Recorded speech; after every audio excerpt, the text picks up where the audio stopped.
Hi. നമ്മൾ ജീവിച്ചുകൊണ്ടിരിക്കുന്ന ഈ ഒരു സൊസൈറ്റി എന്ന് പറഞ്ഞാൽ still people are very good in body shaming അല്ലേ?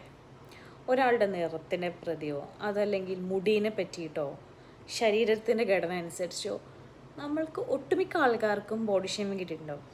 അങ്ങനെ കിട്ടിയ ഒരു വ്യക്തിയാണ് ഞാൻ. ചെറുപ്പം മുതലേ ഒരു ചബ്ബി സൈഡിലാണ് എൻ്റെ body.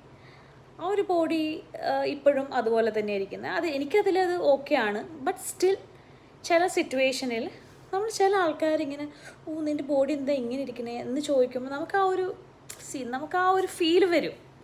It's quite normal. But നമ്മളത് എങ്ങനെ എടുക്കുന്നു അതുമനുസരിച്ചിരിക്കും. ബട്ട് ഇങ്ങനെ ചോദിച്ചുകൊണ്ട് ആ പറയുന്ന ആൾക്കാർക്ക് എന്ത് ഇമോഷണൽ ഹാപ്പിനെസ്സാണ് കിട്ടണമെന്ന് ഇപ്പോഴും എനിക്കറിയത്തില്ല. നമ്മളൊരു നല്ലത് പറഞ്ഞില്ലെങ്കിലും ഒരാളെ മനസ്സ് വേദനിപ്പിക്കുന്ന രീതിയിൽ ഒരിക്കലും നിറത്തിനെ പറ്റിയിട്ടോ അതല്ലെങ്കിൽ മുടീനെ പറ്റിയോ അതല്ലെങ്കിൽ ബോഡി ഇങ്ങനെ തടിച്ച് ഉരുണ്ടിരിക്കുന്നതെന്ന് പറഞ്ഞുകൊണ്ട് അവർക്ക് എന്ത് കിട്ടുന്നു ആലോചിച്ച് നോക്കിയിട്ടുണ്ടോ? അങ്ങനെ പറഞ്ഞുകൊണ്ട് അവർക്ക് എന്ത് സന്തോഷമാണ് കിട്ടുന്നത്? So please don't do body shaming. Thank you.